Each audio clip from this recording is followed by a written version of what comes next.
सच्चाई सच छुपने नहीं देंगे। मेरा नाम राम नारायण कुररिया, मैं अखिल भारतीय किसान सभा का मध्य प्रदेश का राज्य अध्यक्ष हूँ। हाँ जी। और ये अपना जो हमारे जो कृषि जो अपने किसान भाई हैं उनको अभी तक इस कानून के बारे में जो पता नहीं है डिटेल में, आप जरा इनको डिटेल में समझाइए। ये जो किसानों का जो आंदोलन चल रहा है जिसमें 500 से ज़्यादा किसान संगठन हैं, इनका मुख्य मांग ये है कि केंद्र सरकार के द्वारा इस देश का किसान, इस देश का खेत और हमारे देश की आज़ादी को बर्बाद करने के लिए अडानी अंबानी के पक्ष में केंद्र सरकार ये तीनों काले कानून लेकर के आई है। कानून जो पहला बिंदु जो है जिसको ये कहते हैं कृषि उपज व्यापार वाणिज्य अधिनियम 2020, इस कानून का आशय ये है कि हमारे देश के अंदर जो मंडी व्यवस्था थी, मंडी व्यवस्था को चौपट करने के लिए सरकार सरकारी मंडियों के समानांतर प्राइवेट मंडियों को खाद्यान्न खरीदने की इजाजत दे रही है। मंडी कानून में सरकार ने संशोधन कर दिया। ये जो कानून बना है, इस कानून में कहीं पे भी ये प्रावधान नहीं है कि किसानों के समर्थन मूल्य पे खरीदने की कहीं किसी तरह की गारंटी नहीं है। और इसका आशय हुआ कि अडानी अंबानी जैसे जो व्यापारी और औद्योगिक घराने जो हैं, ये मनमानी दरों पे किसानों की फसलों को खरीदेंगे, सस्ती दरों पे खरीदेंगे, अपनी गोदामों के अंदर जाम करेंगे और उसके बाद जब किसानों के घरों से फसलें खत्म हो जाएंगी, उसके बाद बाजार में मनचाही कीमतों पर इसको बेचेंगे।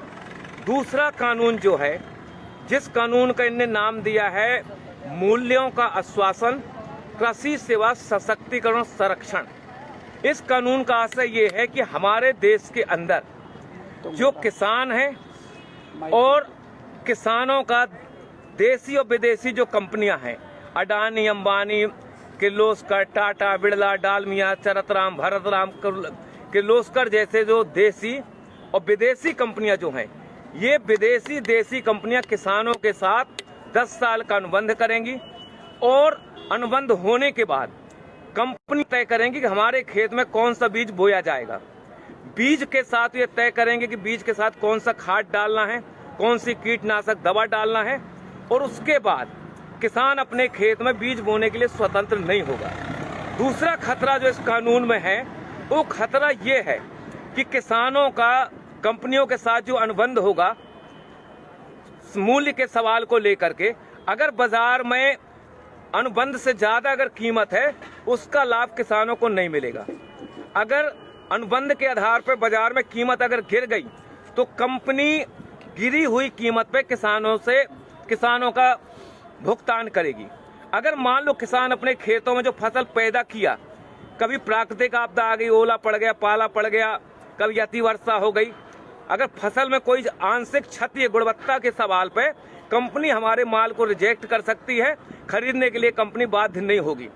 इसमें सबसे खतरनाक पहलू ये है कि अगर कंपनी हमारा अनाज नहीं खरीद रही है, रिजेक्ट कर रही है, अगर किसान दोबारा उस अनाज को दूसरों को अगर बेचना चाहे तो इस कानून में प्रावधान है कि आप इस समझौते का उल्लंघन करके दूसरे को आप नहीं बेच सकते हैं।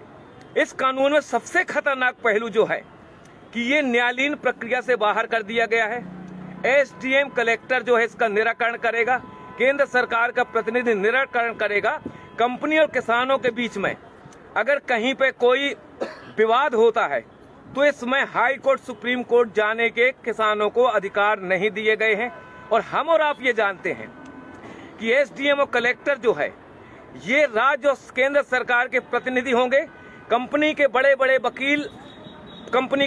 वकील पैरवी करेंगे और किसान के पास इतनी ताकत नहीं, इतना पैसा नहीं है कि उन वकीलों का मुकाबला कर सके और आखिरी में किसान के खिलाफ ही फैसला होगा।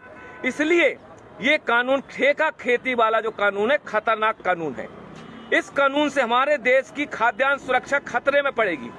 हमारे कंपनियों को अगर ये लगता है कि दुनिया के देशों में कौन सी चीज की जरूरत है, अगर उनको लगता है कि रतन जोत पैदा करना है, उनको लगता है मशरूम की खेती करना है, तो आज हमारे देश का किसान अपने खेतों में जो धान पैदा कर रहा है, गेहूं पैदा कर रहा है, कंपनी उनको मजबूर करेंगी रतन जोत और मशरूम की खेती करने के लिए, क्योंकि बीज वो देंगी। हम लोगों ने देखा हिंदुस्तान के जब ईस्ट इंडिया कंपनी का कब्जा था। ये जो बंगाल था, जब हिंदुस्तान और पाकिस्तान नहीं बना था, बांग्लादेश नहीं बना था, उस समय ईस्ट इंडिया कंपनी ने वहां के किसानों को बाध्य किया था नील खेती करने के लिए। और जब नील खेती किसानों ने की, जमीनें उनकी बंजर हुई, उर्वरक शक्ति खत्म हुई और हमारे देश में आजादी के पहले 1 करोड़ से ज्यादा हिंदुस्तान का नागरिक मारा गया था भूख की वजह से। तीसरा कानून जो है, तीसरा कानून का नाम यह है कि अति आवश्यक वस्तु अधिनियम 2020 संशोधन कर दिया। इस कभी तक हमारे देश का जो कानून था, उस कानून में प्रावधान ये था कि हमारे देश का व्यापारी, हमारे देश का औद्योगिक घराना एक सीमा से ज्यादा अपनी दुकानों के अंदर किसी भी वस्तु को अधिक समय तक जाम नहीं कर सकता था। इसमें कानून बना हुआ था। अब सरकार ने फैसला किया है, हिंदुस्तान के खेत में जो हम पैदा करते हैं, गेहूं, चना, अलसी, मसूर, बटरी, दलहन, तिलहन, शक्कर और सब्जी और फल, इनको आवश्यक वस्तु अधिनियम की परिधि से बाहर कर दिया गया है। व्यापारियों को खुली इजाजत दे दी गई है, जितना चाहो आप खरीद लो, खरीदने के बाद अपनी गोदामों में ताला डाल दो, बाजार के अंदर संकट पैदा कर दो, बाजार के अंदर हाहाकार मच जाए, रोटी के लिए जनता तरसने लगेगी। उसके बाद ये मनचाही कीमतों पे गोदाम के माल को बाहर निकालेंगे और मनचाही कीमतों पे हमारे देश के अंदर जमाखोरी, मुनाफाखोरी बढ़ेगी। इसलिए ये कानून हिंदुस्तान के किसानों के भर पक्ष में नहीं है, ये कानून इस देश की जनता के पक्ष में भी नहीं है। जनता के पक्ष में इस हिसाब से नहीं है कि खेत का अनुबंध कंपनी के साथ होगा, हमारे खेतों में जो पैदावारी होगी वो गोदामों के अंदर चली जाएगी। उसके बाद हमारे देश का जो पूंजीपति है, अगर उसको लगता है कि दुनिया के अंदर फलानी चीज की जरूरत है, तो हिंदुस्तान की जनता को देने की बजाय मुनाफा के लालच में दुनिया के दूसरे देशों के अंदर निर्यात करेगा। हिंदुस्तान के अंदर आने वाले समय में खाद्यान्न संकट पैदा होगा। ये इस कानून की वजह से हिंदुस्तान की जो आबादी है, 40% लोग जो राशन की दुकानों से 2 रुपया 5 रुपया किलो का जो अनाज लेते हैं, जब सरकार खरीदी नहीं करेगी, सार्वजनिक राशन प्रणाली की दुकानें बंद हो जाएंगी, FCI की गोदामें बंद हो जाएंगी, वेयर हाउस बंद हो जाएंगे। और ये जो कानून है, ये कानून हिंदुस्तान की सरकार ने अडानी अंबानी जैसे जो पूंजीपति हैं, अमेरिका जैसे जो साम्राज्यवाद है, उनके दबाव में आकर के हिंदुस्तान की खेती, हिंदुस्तान के किसानों को बर्बाद करने के लिए ये काला कानून लेकर के आई है। हिंदुस्तान का किसान 22 दिन से आज दिल्ली के 5 जो बॉर्डर हैं, इन बॉर्डरों में कफन बांध के किसान यहाँ बैठा है कि मोदी सरकार इन कानूनों को वापस ले। जब तक ये कानून वापस नहीं होंगे, हिंदुस्तान का किसान अपनी इस आंदोलन को आगे बढ़ाता रहेगा। हमारी सिर्फ यही मांग है। सरकार ये कह रही है कि हम संशोधन करने के लिए तैयार हैं। हमको और आपको मालूम है कि हमारे देश के अंदर संविधान बनने के बाद कितने संशोधन नहीं हो गए। अगर एक कानून बन गया, कानून में ने मान लो गारंटी भी लिख दी, लेकिन जब चाहेगी सरकार उनमें संशोधन कर सकती है।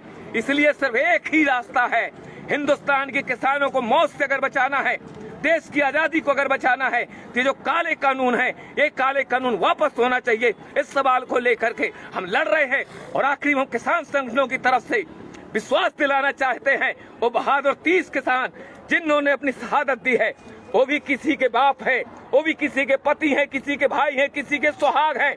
ये मोदी सरकार, ये नरेंद्र मोदी की सरकार 30 किसानों की शहादत के नाम पर एक शब्द बोलने के लिए तैयार नहीं है। ऐसी सरकार को हिंदुस्तान की सत्ता में रहने का कोई हक नहीं है।